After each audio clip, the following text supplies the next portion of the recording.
Hi, everybody. Welcome to White Howdy. Noise Live, hopefully, if this is all working the way it's supposed to. And if not, welcome to our normal version of White Noise Live. I'm here with Ian, who you can't see right now because I did not actually put his video in before starting, so just totally ignore what's going on right at the moment. Ian, talk about a thing while I'm focused on something else. Talk about why Rachel's just standing there, like, being all creepy. And we're not acknowledging Rachel her. actually really wanted to be part of the podcast because she really likes being part of the podcast. But so I said, okay, yeah, I guess you probably can. We're talking about Doctor Who. And then she just went, oh. And said, I guess I can't be part of the podcast. Yeah, I'm kind of here right now. Like really loud. Oh, you don't want me to be here? No, you're just like shouting in my ears all. Sorry, God. Also, I don't know why I brought that up, because as I said right before, they literally can't see your camera, so they didn't actually see Rachel there. Yeah, I was going to mention that, but then I thought the Doctor Who anecdote was slightly more interesting than she's there. It's also like her apartment, so it kind of makes sense that she's here. I can't really help being here. I can't go away. I mean, you could, but like I could go outside, I guess. I feel like if I'm commandeering an apartment for a Doctor Who podcast, I need to rethink how I socially interact. I don't need a Doctor Who bunker. All right, Ian's in place. We're good to go. All right. All right, hi everybody. Thanks for joining us. We're doing the podcast a little bit differently now. You may have noticed that our window looks different. You can see the chat there. You should check it out, Ian. Actually, it looks pretty nice. I have it on. It's not actually currently showing my face yet, so. Actually, I added the chat in the window, so you can, if you're on YouTube watching this later, you can actually see the chat stream, which is nice. Oh man, look at this.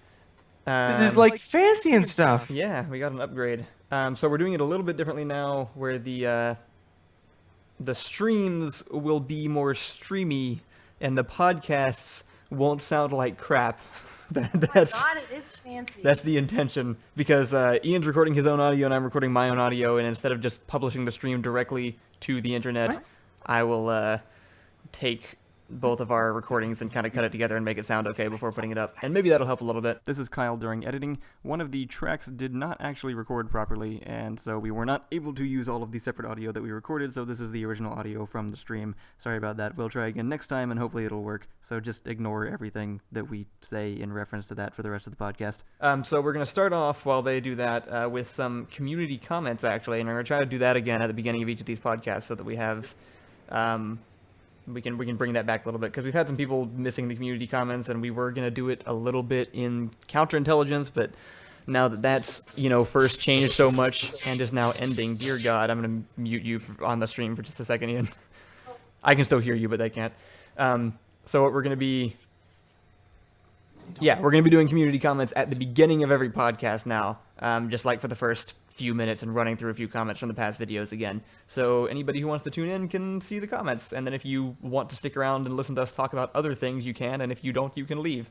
So it'll be a nice, easy way for everybody to kind of get what they want at the same time, I'm hoping.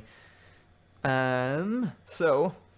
First comment, we only have 4 today, from the channel changes. Brian Huang says, can you bring back community comments, which I just addressed, so I guess I didn't... The answer is obviously no. I should have worked that one out. I can't hear you, Ian.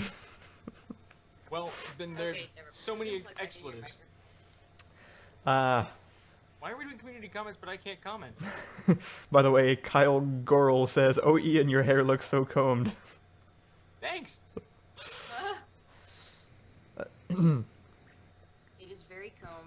Let's see, from Reverse Zoo, Rosa Schlupfer, which I cannot imagine any other way to say that. It's SCHLUPFER, but the U has the little umlaut thing over it. Like Schlupfer? So it looks like Schlupfer. Rosa says, I usually watch YouTube without ever logging in, watch your vids for quite some time, logged in just to sub to let you guys know that I love your stuff, and bam, new video. Keep it up, you're doing great stuff. Thank you, Rosa, I appreciate it. And yes, we do new videos every week. Still have not missed a week. I think I said last episode that we have not missed a Monday. That was actually a lie, because there were a couple of videos that had to be pushed till Tuesday, but we haven't missed a week yet. So yeah, we're doing alright with that. On one episode of Counterintelligence, Inhuman said, I was really getting into this. I'm gonna miss it. So first of all, you can't start liking it now that we're ending it. That's not fair. You weren't liking it before. You can't just now suddenly start liking something. It's. I'm gonna had a unmute revolutionary new like. Start that again, Ian. That's because I changed it. I made it better. It was rebirthed. It was rewrought. I wrote a 15-page PDF all about scoring guidelines. You did do that. I'm assuming the microphone switch did not work for some reason. It was just working better with the headset. Okay. You just need a double headset so that she can join sometime. Yeah. Or like a microphone from Target or something. You can actually get pretty okay microphones for like $10. Probably could. Yeah, but that would require forethought and like technical acumen. But yeah, I was actually really getting into the whole counterintelligence thing. I thought we were like on a pretty decent track, but it's it's the right thing to do. We're replacing it with that one weekly be for sketches now. again, so yeah. Yeah, that's the better option, and I feel like we'll manage to get it back on the docket somewhere in the future. Pirate Cheese says it's midnight for me. It's almost midnight for us too. We're doing this one kind of late. Jara Gibney says, why the Doctor Who theme thing? It's because we're going to be talking about Doctor Who. We just haven't started yet. We've said a few times that we've avoided talking about Doctor Who and put it off, saying we'd do a whole episode just on that on episode 10. And we actually are doing what we said, which is weird. Basically just because once we get started, we're just insufferable, so. Yeah. All you, remember, you are volunteering for this. And then finally, last comment from Reverse Zoo. The Collective says, been here since before the guards themselves, only commenting now. Love these videos. Thanks, The Collective. It's always nice to hear from new commenters. You know, it's weird thinking that there's a significant portion of our efforts that now lies past the guards themselves. Yeah. That is weird. That's weird. It's weird to me every now and then because I think, like, the longer we go, the bigger percentages of people follow our channel who don't know who Rodriguez Alcazaro is. And that makes me sad. Yeah. I'm honestly thinking about, like looking into hiring, like, a Korean animator or something. Just to finish up, like, the in-betweens. That's... What you need is an apprentice. Hire Ethan.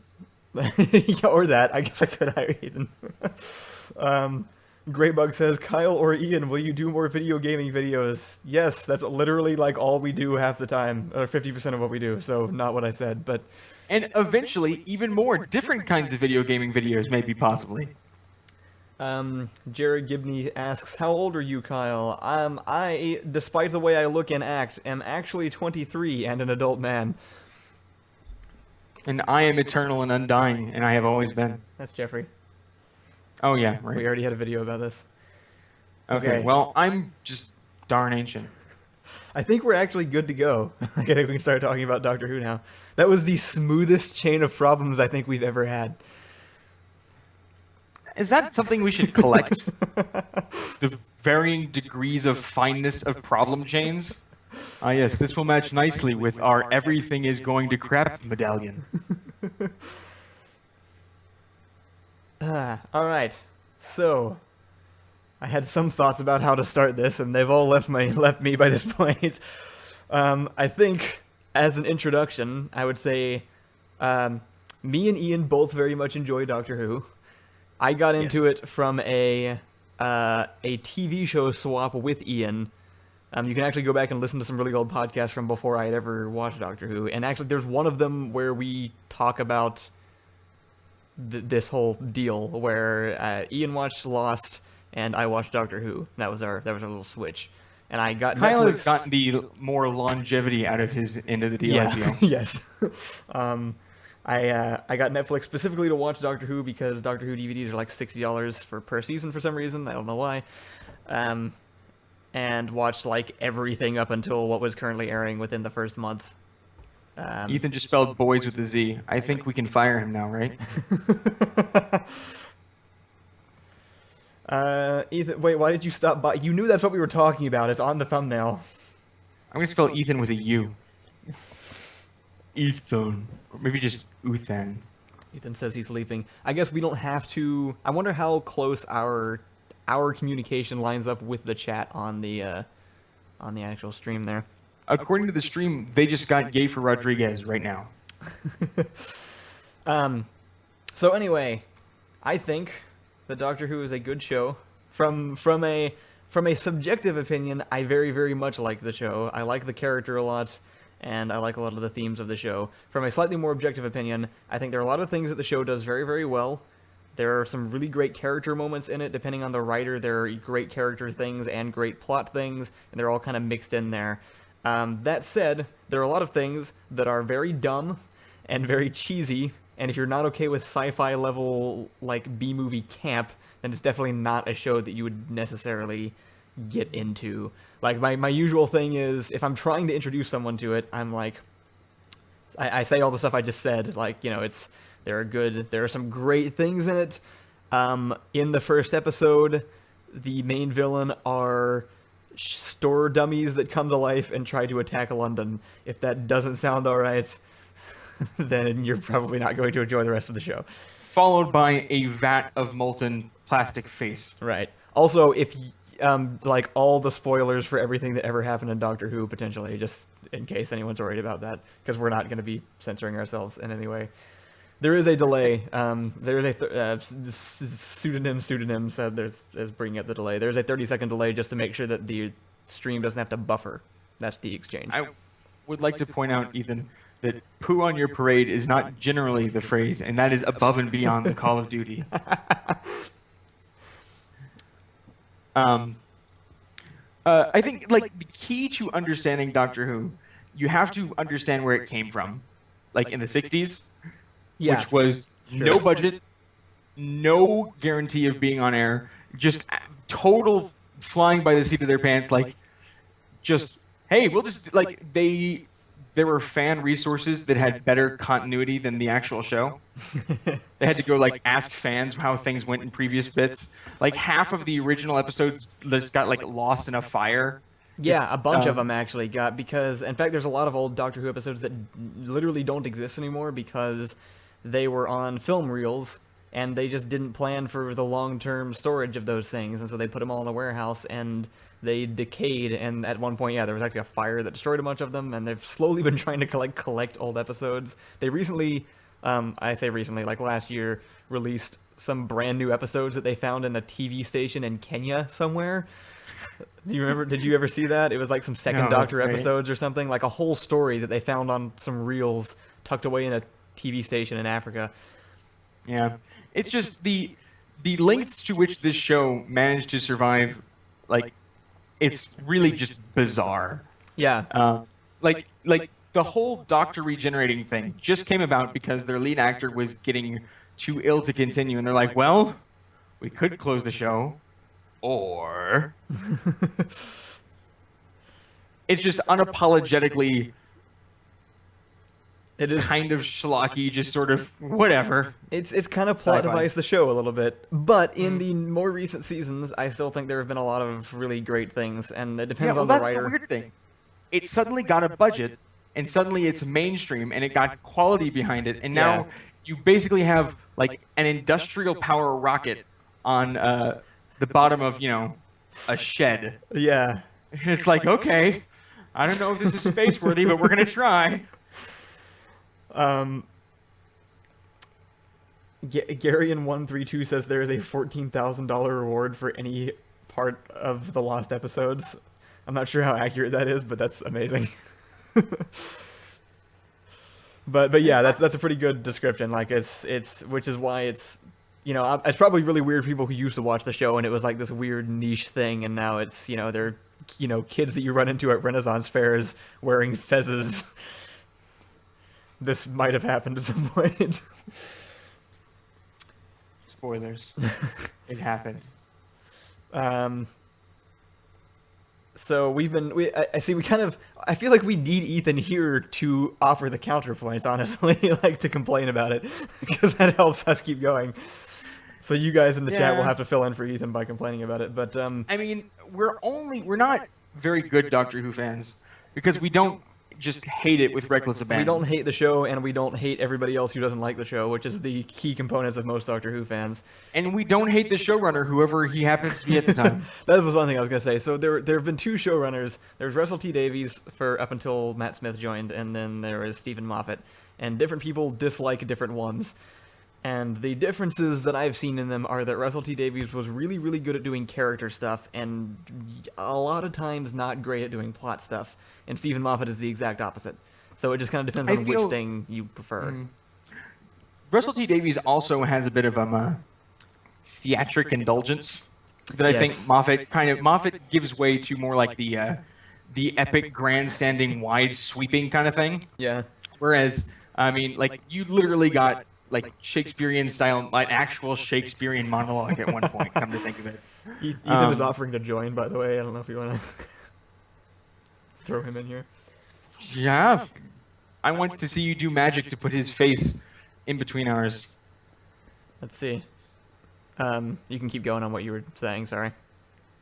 Yeah, so I mean, like, and it's interesting. Like, I very firmly believe that Russell T Davies, the way he went about it with a very like sort of passionate, pointed aggression kind of thing, like the way he constructed these characters and made them like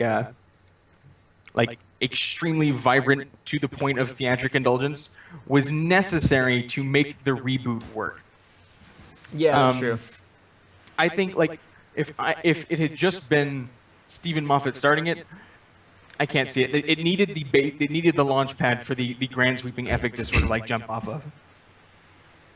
Ethan, why are you a goat? You're a goat. Yeah, can you share your video? One moment. Let me actually plug in my webcam and everything here. I keep it unplugged because, like, the one time, like 5 years ago, my uncle said, "Oh, I heard someone hacked someone's webcam once." And I was like, "That's horrifying." No, I actually do the same random thing. Like ways into webcams over the internet. Nobody's ever done that. I'll turn. It certainly my... didn't make it a recurring segment on a failed podcast. Yeah, man. You know what they say? Because I don't. L for Light has helpfully pointed out that we're recording our audio separately, so you kind of need to open up Audacity and record yours also. Sure thing. Let me just download Audacity. Dear God. That's not his microphone messing up. Ethan just does that. Hey, what's going on? So yeah, Ethan, recap us on your primary complaint about Doctor Who. Just in general, or like, what do you want from me? Just you do. Why don't you like it? Why don't you watch it? You have the option of partaking. Why don't you?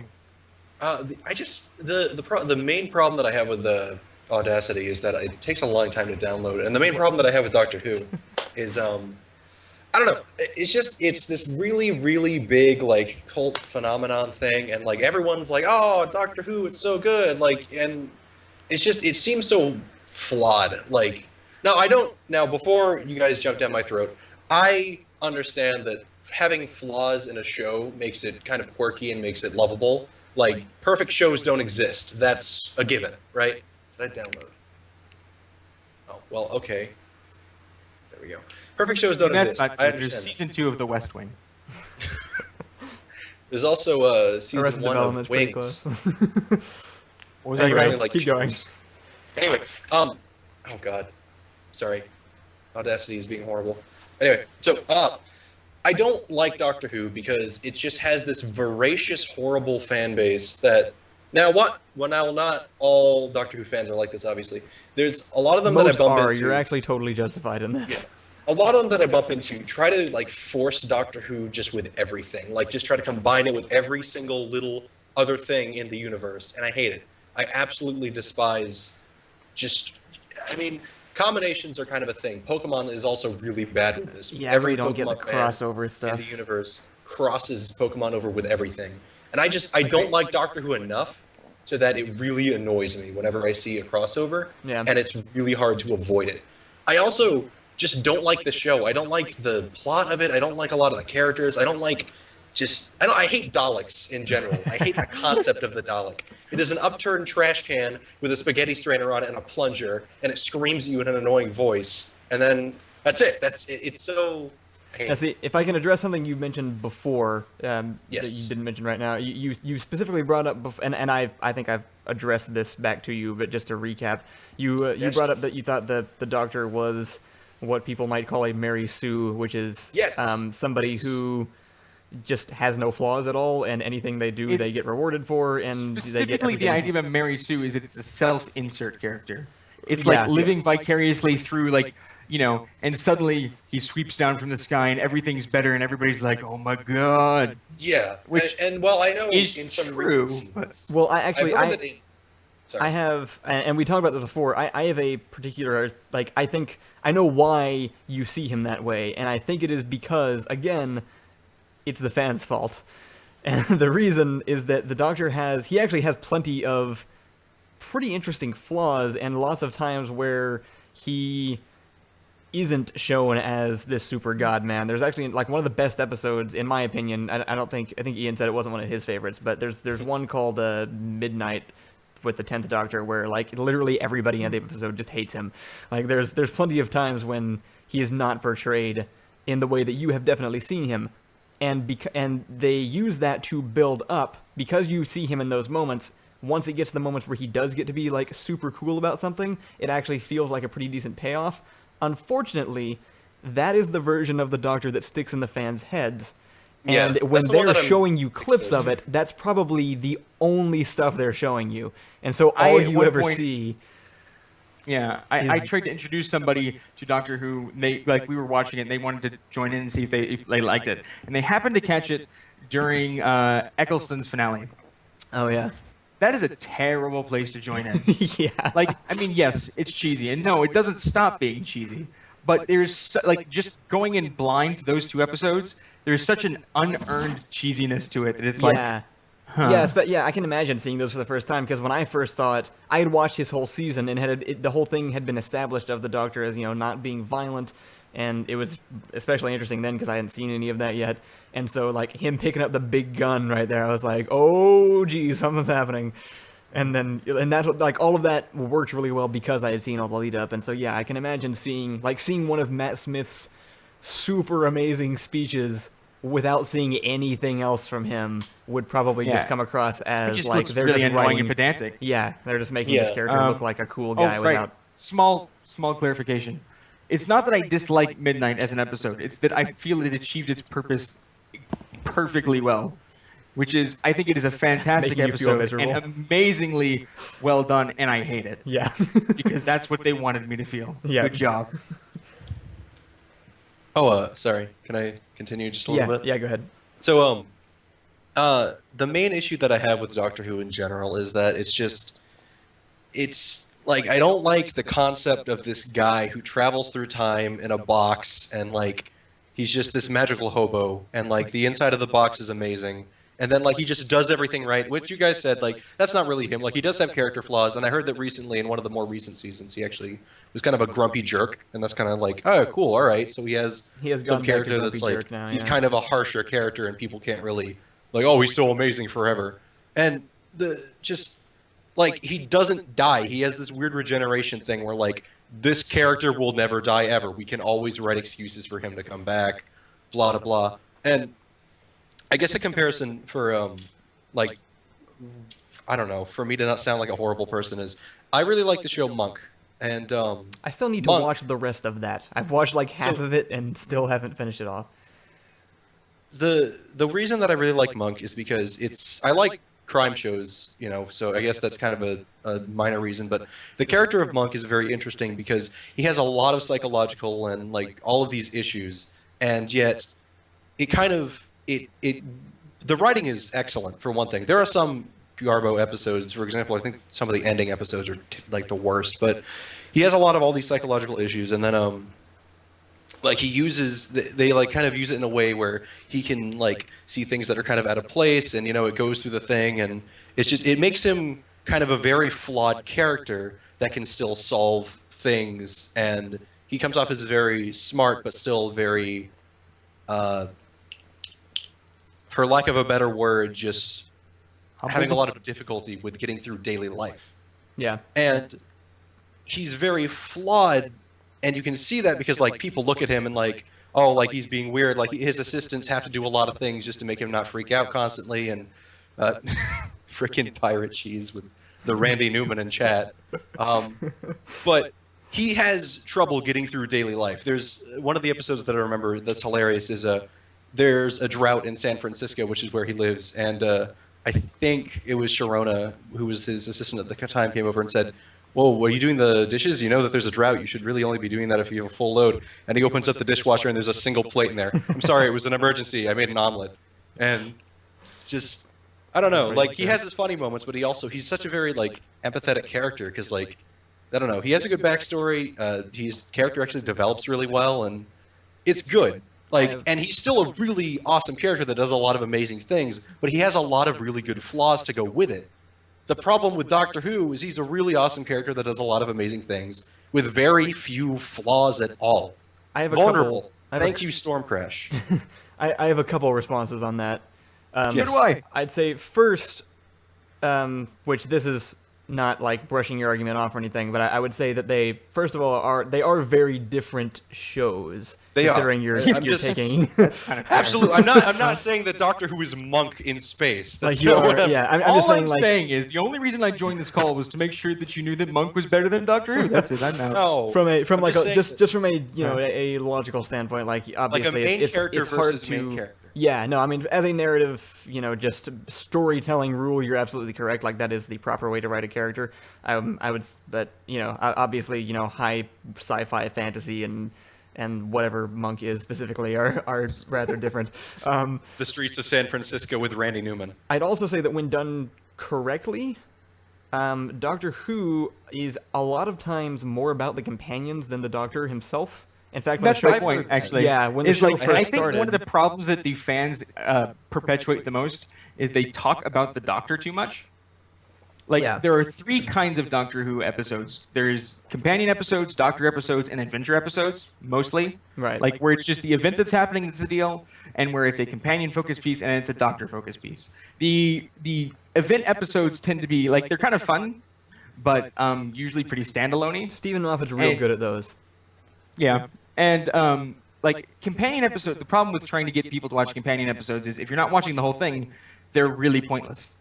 And you like, who's this person? There's I don't no know reason this to care about this character whose Right. main defining feature is their relationship to this person that I'm not particularly a fan of. So you have to watch the Doctor episodes to get the companion episode. It's kind of like, it's an ensemble sort of thing. And Yeah. if you only take the Doctor element out of it, that's all you get out of it, then you're kind of left with like my Matt Smith to me was like, there were points in his run where I felt it switched from like the Doctor where it switched from being too much about the companion to just him like looking at the companion. Right. Like when we see the companion look at the Doctor, that is our empathetic link, right? We say, oh, I see how weird he is because we're looking at it through the lens of the companion. When we see Matt Smith look cryptically over his shoulder at the companion, we have no idea, which is sometimes the point, but sometimes it's also like Right. loss of connection. So you need the whole thing kind of to like get the picture, and if you just isolate one bit, it's an issue. Yeah, and it's kind of the same thing. Like there's a lot of people complained somewhat recently about the show turning into what they called the Clara Oswald show. Which, if you don't like Clara, that's one thing entirely, and that's totally fine. But my usual response to that was, well, it's called Doctor Who, but from the very start, like when they even pitched the idea, the Doctor was this crazy old guy who made the adventures possible, and that was basically it. Yeah. Like the main It's characters supposed to were be a like, children's education show. yeah, the characters were 2 school teachers and the Doctor's granddaughter, and then also It was the weird Doctor guy. basically supposed to be weird, creepy, awkward, poorly filmed, low-budget magic school bus. Yes. British. You forgot British in British. there. I meant to say British. I Very thought, British. Yeah, just go, yeah. And that obviously, like, honestly, I cannot really watch 2nd or 3rd Doctor episodes. Like, Yeah. the few I've seen, they just, like, they were bad television. I felt like they just didn't hold me. It was not well produced. It was I guess it was good enough for the time, It but was, like yeah, I think it it changed definitely a lot. had growing pains. And like by like Fourth Doctor kind of set a tone like, oh, this is the kind of thing we can do and work with. Yeah. And it kind of like grew from there. But the early beginnings were kind of like, well, we're still on air, so we gotta figure out something. I think I saw one comment a little while back. Oh, it was from L for Light. Just bringing up the times where, I think like it just kind of Deus Ex Machinas all over the place, and it's just the Doctor like, I know how to like it just magically fixes the problem. And that like that definitely happens. There's another weird thing about Doctor Who that's slightly different from other Yeah. shows, which is That's the one thing that I want to bring up. it's that another thing you have to remember about the show is that it's written much differently than a lot of other TV shows, because each episode is usually written standalone by a completely new person. Like they actually have That does different happen, yeah. writers come in and write things. So it is not a fair weather show. It is like, if you want to watch the show, you're going in knowing like some of these episodes are going to be fantastic and some of them are going to be terrible, and I'm just going to watch through it anyway. Which is usually where the fan anger comes from, which I've never really felt, because I like the show as a whole. So I'll see a terrible episode and be like, well, that sucked, but oh well, maybe next week's will be better. I think it's like I have a really hard time connecting to sort of like this. I've always felt sort of outside this weird like fan base conglomerate. Yeah. Like I started watching it because I saw a commercial like 2 days before the first episode of the 2005 reboot came on. Really? That's how I you just started watching it? I just watched it week by week, not knowing that there was a giant like I didn't know about the whole regeneration thing until it happened. It's like, Oh, that must have been so cool. yeah, I mean, I think I heard about it the week before or something. Like they do that? That's a weird idea. Yeah. But so I was like totally out of sync with the idea that there is a fan base. Like I think until well into Matt Smith's run, at which point I found out and was like, huh. At which point it became painfully obvious everywhere. Yeah, it's It definitely got way more internet-y around Matt Smith joining. or some might say around Stephen Moffat's yeah. ownership. One thing, but oh, sorry. it's just like I don't know, like it is an interesting experience taking something that is clearly a community sort of hobby, sort of a community venture, and just like accidentally doing it solo for a while and like comparing notes, like Yeah. that's weird. What were you going to say, Ethan? Oh, one problem that I have with the show, and this you guys are just bringing this up with the like plot devices everywhere kind of thing, is like the scrotic screwdriver. God, hooked on phonic screwdriver, the little blue blit that makes noises Yeah. and it solves everything. Like, See, that drives me up a wall. I See, actually so, completely okay. disagree with that, personally. Here's the thing about Doctor Who that's kind of difficult to grapple with, and I think this is where a lot of the key comes in. Number one, the plot doesn't matter. Okay. The characters' interactions with the plot and the characters' interactions with other characters that make up the the foremost weave of the plot. That like so, the sonic screwdriver acts as a visual symbolization of the problem having been solved internally. It never just like, I don't know what to do, I guess we'll just see if the screwdriver works. They always have to go through the effort of solving the problem first, and sometimes instead of going and finding a specific tool that's different each episode, they just pull out that one thing. But it never, like, okay, there's been times when it gets overdone, and they usually are pretty good about like laying off it for the next season afterward. I was just going to Thanks. say that most of the time it's used to solve problems that don't actually, that aren't central to the plot. Like, it can do everything, it can do anything at all unless it messes with the plot. Like, that's the rule which of the leads sonic to such screwdriver. famously stupid things like it doesn't do wood. Yeah. Or the sonic screwdriver cannot open a deadlocked door? Is that what they call it? Yeah. Something which that they've never bothered to define what that is. It's like, It seems like it should be a pretty standard security feature, but it really just only happens to plot doors mysteriously. It's actually Electric thumb. you know the psychic paper. I remember hearing them talking about that. That was something they introduced in the new season, and it was like I thought it was hilarious when I first saw it because he pulls out this blank sheet of paper, shows it to a guy that at a party thing they're not supposed to be at, and the guy's like, "Oh, I'm sorry, right this way," and Rose just kind of looks at him and he's like, "It's slightly psychic paper. It shows him whatever I want it to like. It shows people whatever he wants it to show them."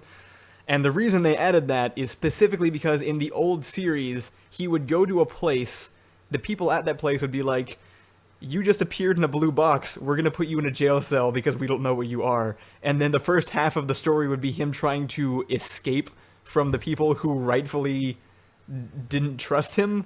And so they just introduced this thing to skip that whole part. And I feel like the sonic screwdriver and that are both used for that same reason. It's like, we could spend time overcoming this one irrelevant challenge, or instead we could just sci-fi device our way out of it. And that's when it's used correctly. I'm sure It's a convenience device. there have been situations where, like Ian said, they've probably overstepped their bounds a bit and used it to the extent of lazy writing. This was actually a super big problem in the old series with K9, the little boxy dog. Yeah. Because K9 could translate, K9 had lasers, K9 was a hacker, K9 just like, they spent so much effort building up this dog as like a valuable part of the team that it turns out like the doctor kind of wasn't necessary sometimes. It's like, how would they get out of this one? Oh, right, K9. K9. But he this can problem eat is acid. Melt through a totally wall. within K9's wheelhouse. So they just got rid of K9. Yeah. Which worked was out. the correct thing to do. Did you have something, Ethan? Me? Oh, I don't have much. I thought just, you made I don't know. about to talk noise. Nah, just But I mean, like, I don't know. totally see exactly where each and every one of your complaints comes from, and I think Yeah, they're I very, can't really very disagree with valid. most people's complaints. Looking from an outside perspective, that is exactly what I would see in the show. Yeah, I just like am the very show glad anyway. I found it without the fandom, because I think I would be turned off by a lot of what you are too. It's just it's one of those things where it's like I'm a very like also what doesn't help is that I'm a very stubborn person when it comes to things. Like if you say something like, "Oh, Ethan, you should check out like Glarbal Flarb 7. It's pretty darn good." And like if you just say it once and let it like fester for a little bit without telling me it again, I'll like, "Okay, that sounds interesting. I'll go check it out." If you ram it down my throat, the more angry and resistant I will. See, I kind come of to have the that same one thing. problem, honestly. So it's like with Doctor Who, like I heard it once and I'm like, okay, what's this? A show about a cool guy going around in a blue box? That sounds weird. And then I looked it up and then like everyone was like, oh, a lot of people seem to like this. And then I was like, I was literally gonna go watch it, and then I can't remember if like someone called me and you said something that was completely unrelated, and then someone else called me and talked to me about Doctor Who, and this was in high school, and I was like, I want to watch it. Like I'll watch it later. Give me a bit. And then I put it off because I was like, all right, well, I already had my fill today because someone just told me like an episode or something. And then it kept on happening. People said, oh, have you seen Doctor Who yet? And I'm like, no, I haven't. Leave me alone. Please. I'll go watch it when I want to. I'm not going to watch it on a schedule. Ah. Yeah. So in conclusion, Doctor Who's like great sometimes and terrible other times, and so both opinions are basically correct. I also like it is.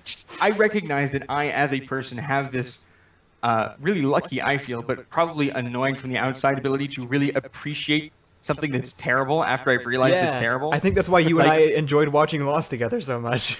Yeah, it's like, okay, I could get angry about it and be like really annoyed with this, or I could really get into why it's so terrible. And like, they want to be terrible, I'll be right there with them. Sometimes it concerns me because I write and I want to be a story writer, and sometimes it bothers me if somebody points something out and I'm like, I didn't notice that was a bad thing. Yeah, no, that happens sometimes. And like, is my entire sense of judgment incorrect? Yeah. But I usually Well- manage to reconcile it somehow. The thing about that is like I've realized in the past that I've been extremely grumpy and angry about certain things, and it's not a good thing. Like I can be grumpy and angry as I want, but I don't want to ruin something for someone. Yeah. If you enjoy something, like, and it's bad, sure, enjoy it. I personally really love the movie Birdemic because it's the worst thing I've ever seen in my entire life. I absolutely love the movie Birdemic. I love the scene where they run out of the motel and like, oh, here they come! And they're like swinging at birds with coat hangers, because that's awesome. That's the funniest thing ever. Well, and it's terrible. It's awful. It's the worst thing ever. Like, don't get me wrong. Like, See, if you love something that has minor flaws in it, don't let those minor flaws ruin it for you. I mean, because if you still love it, like, sure, like the thing. Just don't say that it's perfect, which is the problem that I have. When people say Doctor Who is amazing and it's the best and it's flawless. Everything has flaws. That's what makes things interesting. Things don't have to have flaws to be interesting, but it's kind of better if they do, because you can relate to it better. But that's just the problem that I have when people just I have no problem vomit relating all to this perfect. And just to turn it back, just to like kind of steer back the other direction, I do actually think Doctor Who is a good show on the whole. So I guess if I'm gonna have an opinion that's disagrees with other people's, I do actually think that it is. But you just have to get past a lot of stuff. Yeah. Also, I want to point out that L for Light keeps like mentioning different episodes and phrasing them like he's trying to point out how dumb they are, but they all sound fantastic to me. So I mean, there's inaccurate. You're describing them wrong in some cases. Like sometimes, like I think it's great. Like what he's doing is kind of fun because it's taking what was it's simplifying something that was being presented as something more complex into what it actually was, which is great because that's kind of fun to do after the fact. The problem with some of the Doctor Who episodes is they start the other way. Yeah. For instance, like dinosaurs on a spaceship. That was it. That was the episode. They started there and like I think they have an ability to say, okay, no, wait. What if we just do this and this and this, and if we just connect all the dots, they don't realize they've just made a triangle kind of. Sharknado. No, Sharknado was a travesty. It ruined the B-movie community. Like, it wasn't terrible in a terrible way. He's actually pointing out the CG in the first season, which is the most atrocious computer-generated graphics I've ever seen. But I think they paid somebody a nickel for it, so... Here, we'll give you a peanut butter sandwich and this piece of paper. Can you make us some CG? If you can make it through that first season, fine, you're good to go. The scene where Rose's dad dies, Never Gonna Give You Up is playing in the car. It is, yeah. I forgot about that. Yeah, it's fun. I actually really like that episode also, by the way. I will say, L for Light, it's true, they use, Paradox a lot. I think one of the most charming aspects of Doctor Who is their absolute staunch refusal to take paradoxes seriously, either as a problem or as a solution. They're just like, it's a paradox! Yeah, okay, whatever. Just like, their complete lack of respect for continuity and dramatic consequence is great. It kind of reminds me a little bit of like Douglas Adams. Yeah. Like if you need, Hitchhike, one of the most valuable parts of Hitchhiker's Guide to the Galaxy is when you start realizing that none of it means anything or matters in any way whatsoever, and he just has a complete flippant disregard for meaningfulness. But see, and not coincidentally, he used to write for Doctor Who. Yeah. Within all of that, also, like there's a lot of super interesting character stuff, which is why it works. It really bad sometimes. It can be bad sometimes, and but that's also really interesting to delve into. Like the ways they've managed to screw up characters on like really, really colossal scales. Like it's kind of almost genius. Yeah. Well, I think I was just gonna bring up that I really love the ways they explore the whole regeneration thing, considering how it started as just a way to keep the show going. Like it's actually turned into, I think, one of the most fascinating just character traits of any character I've seen, and one that really can't be repeated because they've already done it. Like you can't do exactly that without copying them. A character that gets to react to it itself. Yeah, which is weird. He goes through both character arcs and dramatic static shifts that are complete reversals of previous opinions based on the fact that he died, and he's like, oh, well, that was... It is a really interesting... It's sort of meta commentary on itself inside of itself. Yeah. So when it gets meta, it's like you're like 8 dimensions in. Pirate Cheese is mentioned the Mars episode, which coincidentally I was just talking to Ian about this because we're working on writing something right now, and I was actually using that as reference for a villain that I'm working on because, and this I think is where Russell T Davies really shined a lot, was in these like slow character developments, and that was the whole bit where the 10th Doctor was actually turning really dark because it was like post Time War. He lost his first companion after that, and then just was churning through companions for a while, and was basically alone by this point, and was just super getting depressing. And it was really interesting to watch those episodes because you can just, it's very clear, like when he's around other people, that like he's putting on this act of still being happy-go-lucky doctor person, but like right when everybody's gone away, he just falls into this depression sort of. And well, so see, you like, have the Mars episode is where it culminates into this whole, like, he's, like, all of his race is dead, he's completely alone, and he just finally sort of, like, snaps. And it's a really interesting, like, example of how to turn a good character bad, because he, his whole thing is, like, I'm the last Time Lord, I should be able to control time. Like, I'm the last one. I am now actually a Lord of Time. Like, this is just my job. Like, screw all these rules, because the whole time, one consistent thing is they have, like, these fixed points in history, which is one thing they haven't gone back on, actually. They're pretty good at that, where it's like, there are certain moments in history where you can't change things. Like, that's one of their rules, because it's required to keep the universe functioning. And at this one point, he's like, you know what? Let it be known, they don't actually require for the show True. a functioning universe. But at this one point, he's finally like, you know what? No, screw it. Like, I don't even care anymore. I'm gonna change this anyway. And there's like this Mars base that's collapsing, and his big dark moment, like the horrible thing that he does that you as the audience are like, whoa, dude, that's way too far, is that he saves 3 people's lives.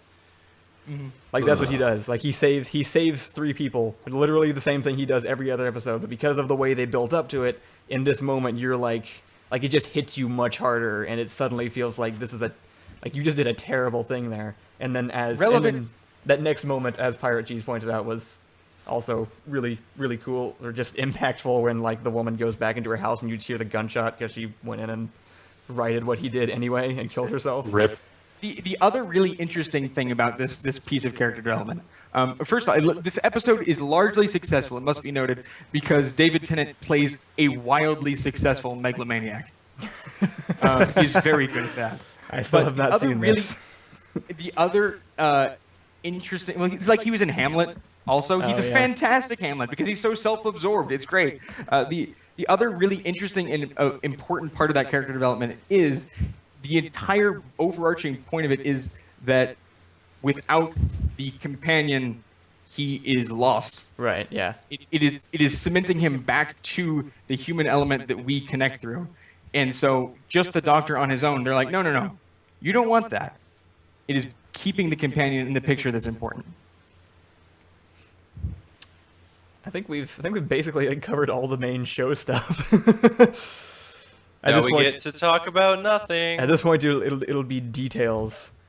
I have to say, I am a little bit salty that I decided to start wearing bow ties right before Matt Smith. That was. I wonder if the whole bow tie industry got a pick up from that show.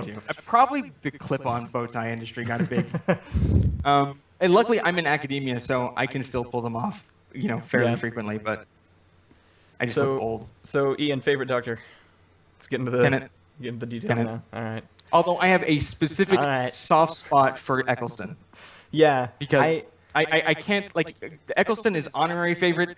Tennant is, but also David Tennant is just one of my favorite actors completely and forever. True. So yeah. I mean, David Tennant is the correct answer. Christopher Eccleston, number 9 is the first one that I saw. Matt Smith, I think, is actually the one that I consider like my personal Doctor, though, specifically because I blew through 9 and 10 in 1 month on Netflix, and then watched then number 11 for 3 years. He was actually your first Doctor. So he was around the longest. I will say. So I have a soft spot for Eccleston honorarily. Tennant is my favorite, but I think season 6, the River season, is one of my favorite seasons of television. That was I thought it was. Even though he's not my favorite Doctor, as a season, it was excellent. I've actually heard completely opposite opinions of that season, which I 100% disagree with because I loved all of it. I can see how it's a problem, but I've if heard some you're people say that into it because you like Davies' style. Yeah. It is so far and away exactly the opposite of Davies' style. That's true. I think what was I gonna say? Something about the doctors. What's your favorite doctor? Yeah, I was talking about Matt. Oh yeah, Matt Smith also was the. When you first described the show to me, I've mentioned this to you before, but that is actually in my mind basically what I pictured.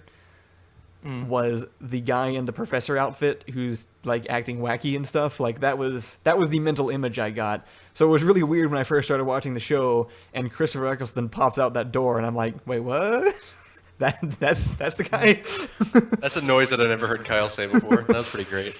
And so then like David Tennant was in like, this is kind of closer. And then when Matt Smith showed up, there was just something that happened with that first episode where it was like, Matt Smith as the doctor, the whole show finally got caught up to the 21st century, like in production value.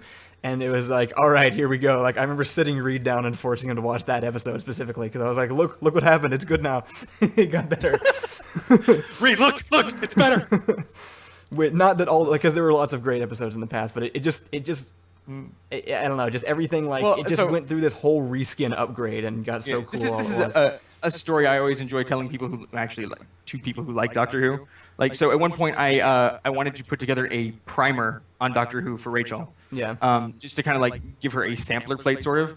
So I picked the best episode, the episode I thought was best demonstrative of what I liked and just generally, good stuff from each season. Yeah. I think I limited myself to only like 1 2-parter, and so I ended up with the Charles Dickens episode from season 1, Blink season 2.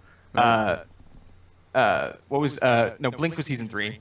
It was Girl in the Fireplace season 2. Blink season 3, The Silence in the Library season 4, and then we did Van Gogh for Smith's first season. Mm-hmm. With the exception of Van Gogh, all of those episodes were written by Stephen Moffat. Yeah. Not the Dickens one, but I wanted to do the Doctor Dances. I just didn't want to do two-parters, two-parters, and the Doctor Dances was a Stephen Moffat episode.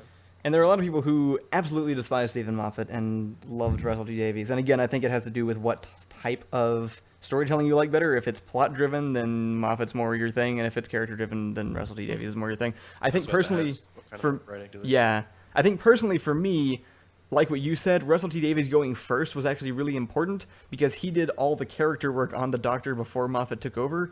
And so I never felt like anything was lacking from the last 2 Doctors because I already knew who he was. I got to see all these things. Yeah, groundwork. So I think that helped. I have to read And something again, off from Pirate Cheese really quick because it's hilarious. It's just him mentioning what happened in a couple of the episodes. He says, so in the first episode of River, the last part of the library episode, River whispers the Doctor's name into his ear, claiming she learned it during the wedding. But the wedding, he just whispered, yo, I got little people in me. There's a reason he doesn't tell people his real name. That's it.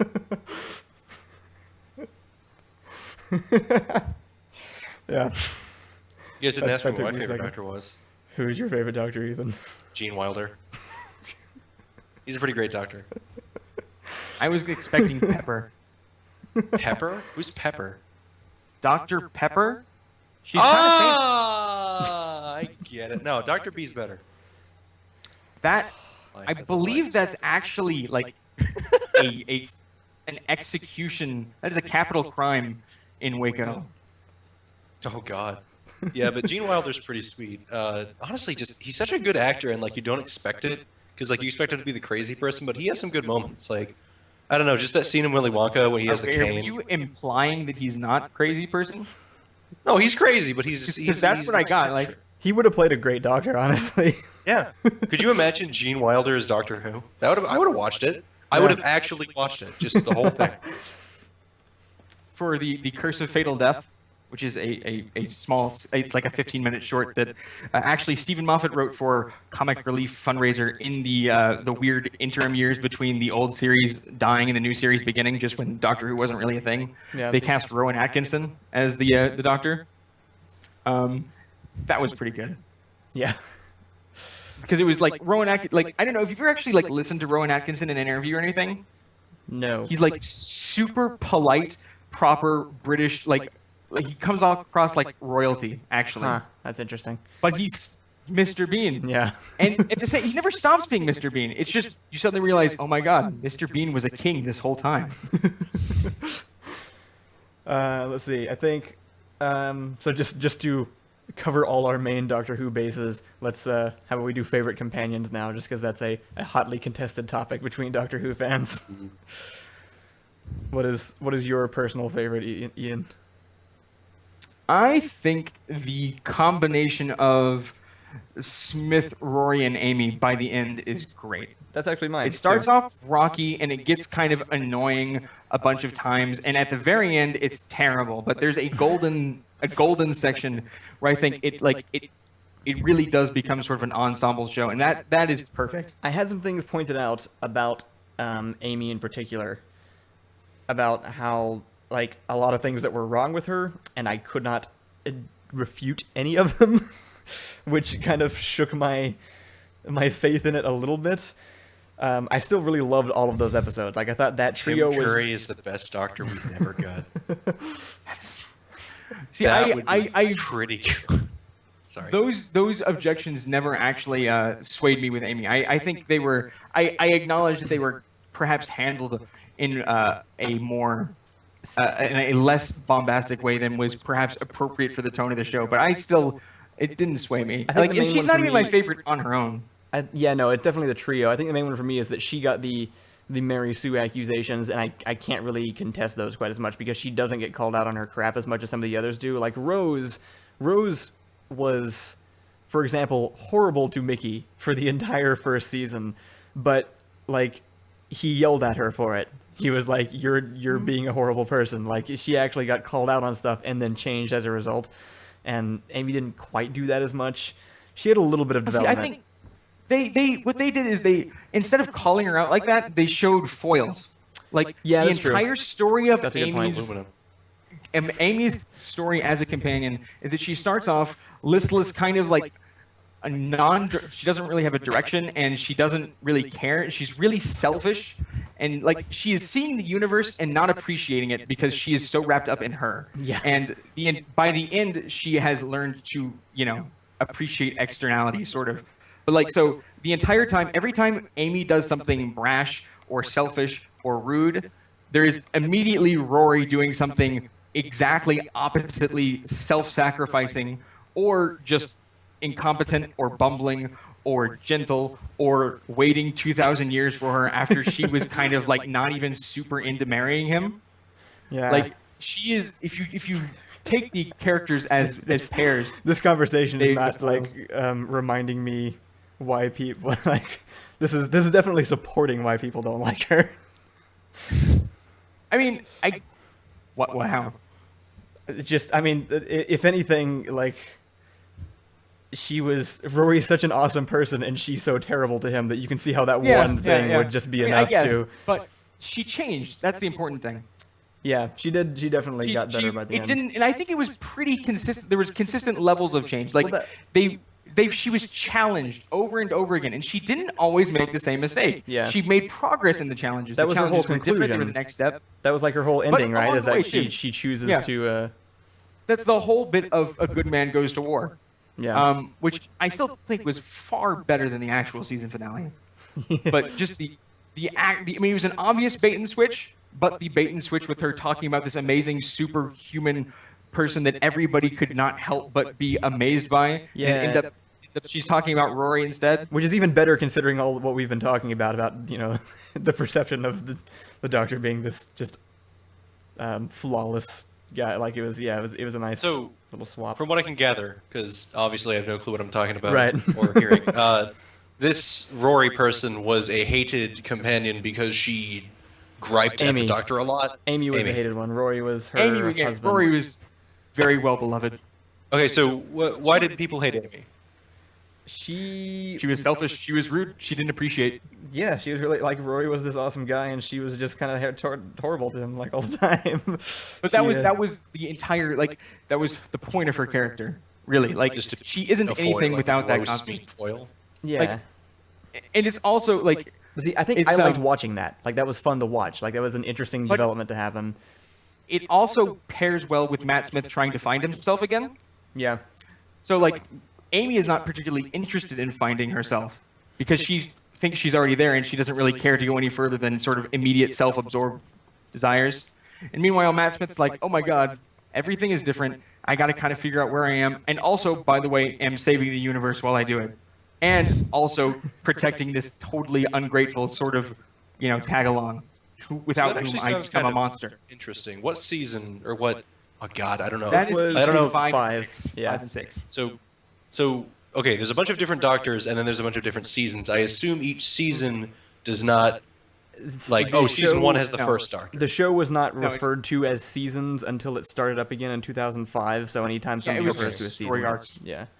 But so I see. the interesting thing about season 5 is they changed Doctor, they changed Companion, and they changed Showrunner all at the exact same time. Plus, they got a huge budget boost to go along with it. Yeah. That's So what it I was was kind of talking like a about. rebirth of the Season show 4, it was itself. it was Yeah. the show regenerated. It was Even the it's TARDIS actually changes. completely Like, I'm getting fine. these jokes now. yeah, like if you start watching at the beginning of season 5, it's a completely valid starting point. yeah. If you Which don't want to they were start kind of going for. So if I want to attempt to get into the show or just understand season it 5 at is a decent all, place. I would suggest for you personally to start at season 5. Yes. I would not try to start you at the beginning of. you the tried to start me 2005 at show. freaking Icicle Man's dumb adventure with the eel that one time. I have no idea. Wait, no, that is the first episode of season 5. Ethan. Oh no! Well now, Kyle showed me this episode and was like, Ethan, watch, and then like he's there and he's like, oh, give me fish sticks and custard, and then he's like, and then freaking, Yeah, well, then it got pretty Moffat-y pretty fast. and then there I was love the that thing with scene. the That was guy. my favorite. That's a great Okay, way to I start love the that episode. scene when I saw it, but then looking at it back in the context of the things that Stephen Moffat does and Right, finds that's- funny, I mean, that's with- it is less good. Hindsight's not okay in that though. It was good when it came out. That's what's important. I accept the argument, yes, but I I had do no clue what was recognize its place in Moffat's stable of Moffatiness. On that topic, Clara got a really unfair treatment the entire show. She was the new companion after Amy and Roy left, and Yeah. the writers had absolutely no idea who she was supposed to be the entire time this they is were writing actually, her. I have a justification for Clara's problems. This is like, so the whole, this whole time we've been talking about how great it is that they just like have a disregard for, meaning and structure, and they're willing to just kind of reboot and re-kick around, and they don't really care about the plot so much, and they just kind of do whatever. Yeah. Sometimes it doesn't work. And like they're extremely elaborate dot connecting to make like the season finale seem grand and epic, even when it's basically just the Doctor plugs in a machine and stuff. Sometimes when you get that level of Bye, Lonely extreme, Ninja. like high complexity, like building that many like ladders on top of each other, sometimes you realize you forgot to put one down to the ground. It's just Clara was a misfire. They were trying to do something big and grand, and that one didn't work. Yeah. And she had Their good main moments. problem was she eventually had good moments. Yeah, it took a while, Like- but she had some good moments. Just like the Doctor changes, every season of Clara is different. Yeah. The main problem with Clara, her first season was, so they wanted it to be a mystery as to what was going on with her. And that's interesting because the companion is usually our portal of understanding. So making the companion a complete unknown and making her the focal point of the mystery is an intriguing topic, but it comes with the unfortunate logical implication that the only reason she's important is because there's nothing interesting about her. Yeah. Mm. Yeah. Which- That's not a as good it way turns to out- set up a character. Right. It has problems. And then, so I after can they see got how it could through be- with that storyline and decided she could be interesting, she got more interesting. But still inconsistently interesting. That Still was the main inconsistently problem. interesting, yeah. Is they hadn't But, like, established by who the- she was, so. By the end of the second season, I would have been sorry to see her go. Yeah. Which is so far and away different. Like when Than she when she got started. introduced as Clara Oswin Osgood, whatever her Yeah. name was. I was No, like, Osgood is a different character we don't like. well, How far until but the see, next gas station? Clara 12 kind of had minutes. those problems. I mean, yeah, but like her first season, I was just like, I could not. We've reached the part of the podcast where the chat is talking about something completely different than we are. I went to look and I'm like, what is happening? Like, is someone like lost on the road? Like, I think I you're talking guess- about different units of measure. How about This reminds me of the Ninja Pirates from The Martian. how about to go ahead and close the podcast down? We get some more chat interaction. If you guys have any questions you want to ask us about anything at all, go ahead and send us some messages, and we'll answer some direct questions before we end the cast. Oh yeah, and then as the last Doctor Who point, Martha's the worst. Oh yeah, that's unquestionable. Yeah, who is Martha? I guess Martha I've is- actually heard. it doesn't this matter. before. You will never see her, and you're better off. All right. She was a one-season companion that even the Doctor didn't like. Wow. Her first episode, they're trying so hard to make it seem like she's intelligent or competent, and she's a doctor, and that's good. And I'm very happy to see them taking a nominally strong female character and making her take initiative to take part in the Doctor's story. Like, it was a good attempt, but they couldn't quite get the character right, and so it's like. At one point, the Doctor praises her for being smart enough to realize that rain doesn't usually fall up. Because they need to have something to, people don't normally notice that. She must really be my companion. condescending. Yeah, it really is like he has It was played he straight has- was the problem. He has to point out when Aw. she does something smart, because she does something smart so infrequently. Show, don't tell, Yeah, exactly. and especially don't tell stupid. It's great And, because like, even when like they bring back a character from the old show, that character's entirely like, wait, who's this person? Where's the old companion? She was so much better. Now, I will say for Martha, in terms of past her season, her reappearances I thought were much better. Yeah, she actually became way more interesting when she wasn't a recurring like- character. I really did not care for many of Rose's reappearances. Yeah, I didn't either. It's like So- they were also- trying to really build on okay, as the 50th aside, which was a different issue, but Right, which is perfect. perfect. Somebody pointed out something that really made me. It was one of those things where it made me angry because I realized what could have been, and they pointed out that if Rose didn't come back in that one big Rose comeback episode, that scene where the Doctor, right before the 10th Doctor regenerates, where he's going back and revisiting all of his companions, that scene where he goes back and says hi to her before he met her, would have been so much more. Just everything, Final? it would have been so much So cooler. much more and- cyclical. Yeah, and Yeah. so it just would have been so much more impactful if that hadn't happened and if it hadn't been announced and he just showed up there.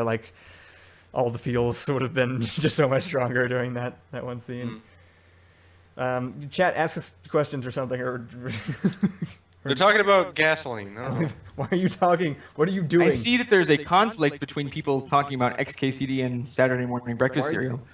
Let's be and clear. then also, trying to solve XKCD is a math premium top shelf name brand product, and Saturday morning breakfast cereal is what you get if you go to the convenience store and they have, not the off brand, but the crappy knockoff version of the off brand that probably didn't go through the FDA. this. Captain Taste. Hey, but you eat cereal in it the bag. anyway because you really kind of hate yourself.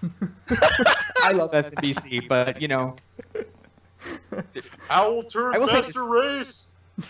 I do think that that SNBC is more frequently funny than XKCD, but that's not why I read XKCD. So I don't know. Yeah, I don't XKDC actually is know more, why I read XKCD. Introspective than. No, but I do, and I wouldn't Because it stop. relates to everything. XKDC, it just relates to everything. I think he's an insightful person who occasionally has interesting things that are amusing to me. It is definitely the least funny podcast, the least funny The comic least funny strip podcast going on right that I here. ever read. Yeah. I don't remember- even understand what it's saying half the time, but I love it. It's, How many? Okay, we got a I good like question. there How is many there cats is is 2 two minutes? separate. Okay, well, first we have to define cat. Okay, are we a talking cat kittens? is a 4-legged beast. No, cat, not kitten. Cat. So it is a grown kitten that has 4 legs. I mean, they can have 3 legs if they want. I don't care. you should have no Slut. more than one cat per person. I think that is. That's pretty legit. That's an Yeah, interesting I metric. agree with It's Elf the measurable, Light. it's One easy is to remember. pushing it. One cat is pushing it. I remember, I think Jason Steele at one point saying that he just made this weirdly random but interesting observation that one dog is interesting, one cat is not, but many cats become interesting. Like, if you find, like, those news stories where it's like, a woman was found with 40 cats in her house, like, that's fascinating. It wouldn't be quite as cool with as many dogs. It would feel, like, Woman weirdly finds 40 cooler. dogs. Yeah, thing cats is, kind of have like- a high. Like, they get there's more. They are exponential, not linear. They're like ninjas. Have you ever heard that whole, The law of ninja conservation. where it's like, see if, that? if you're about to fight a ninja, you're totally screwed. But if you're gonna fight 1,000 ninjas, you're all good. Yeah. And It's like that XKCD horrible What scene- If is amazing. It's a completely different product, and it's Oh yeah, I bought that book. it's fantastic. We've been Is- getting it's- steady traffic flow from his What If page to our YouTube channel for the last several months. It's not a lot of traffic flow, it's like 2 hits a month, but it has been consistently starting from this one point, and I don't That's know weird. why. I keep spent like saying 2 you should- hours. You should email him. I did. He is so into, and he didn't. I didn't Oh. respond though. So Everybody who's this email with? him. Annoy him. That'll make it work. What Oh, I had a thing to say and I forgot because I'm dumb. Oh yeah, cats and dogs. Do you guys remember the movie Cats vs. Dogs? I do. Yes. That was Okay. I will say Why this. do you I remember that remember it it? existed. because I was a child when that movie came out. Do you remember the movie Milo Notice? I don't remember. I do. I shouldn't. That I was not a Do you child when remember that movie came the out. part in Milo Notice where it showed live animal birth in a I kids movie? do. That How don't? did that get by? I don't know. How did anyone think that no one thought about it when I was a kid? Everyone was just like, yeah, whatever, that just happens. Like when I about a month ago, I was thinking about Milo Notice. I was like, there was a live animal birth scene in that movie. Why did I not think about that as a kid? I will say this about XKCD, just reacting to the chat again. I really enjoy that there are two nearly identical but competing websites. One that steadfastly and vigilantly explains it and tries to like dissect it and find out what it's talking about and why it's amusing, and the other one which just as vigilantly dissects it and shows you exactly why it's terrible. There's both Explain XKCD and xkcdsucks.com, and they're basically the same website, just with like whether depending on which side of the bed you get up on in the morning. Huh. Well, I think And they're both right, is the thing. I think we probably reached a good. Just good like end. Doctor Who. Yeah. All right. Brought it back around. So thanks everybody for joining us for That Doctor actually Who. works in any situation. You can just say that and clap, and it'll work. Just like Doctor Who and Slap. Hopefully, if you're listening to this podcast after it was live, it sounds a little bit better than usual because I'm going to try to Oh, it's combine gonna this sound together great. and You're gonna hear my fan. upload it separately. Thanks for joining us on the stream, everybody. It was nice having like a full house the whole time. I'd like to say that I learned something about physics, but I didn't. We'll be back next Saturday, probably. I was actually gonna Maybe talk so. to you, and I don't know what you and Rachel are doing next weekend, Ian, but I might be able to head that way depending on what your schedule is. And maybe we could do a podcast from there or something. No, We or might be going to a state Latin convention. okay. Well, we'll work it out. That may be the next weekend. I'm not sure. Either way, we'll be back with the podcast next weekend as usual, and it will be a nice stream, and I'll try to keep improving the stream so that it's a more Can I pleasant just experience real for quick, everybody. really quickly point out that L for Light, who has been consistently and I would say heroically on a crusade to point out exactly why Doctor Who is not good and has problems, says that he just celebrated his birthday watching Cats and Dogs with his whole class instead of a Miyazaki movie. There was a failure of judgment somewhere along the line. Remember the scene in Cats vs. Dogs where the cat is on top of the guy in the wheelchair and fires everyone? That's pretty cool. One day we'll learn how to end things. Here, let's Yeah, end it with this. Remember that scene from Cats vs. Dog where the dog died? Do we have any last things? Anything at all? I don't think So- The moon is an egg, and that's stupid, and I hate that episode, and it's terrible, even that by is- terrible standards. Just What? saying. Yeah. In summary, Doctor Who. It's a show. It has its flaws. A lot of people like it. But don't let those fans ruin it for you, or you'll end up like me, a grumpy old man who lives under a rock and has to throw smaller rocks at things to get breakfast. All right, see you everybody. Have a good That's just weekend. the human condition. We'll see you next Saturday. Bye.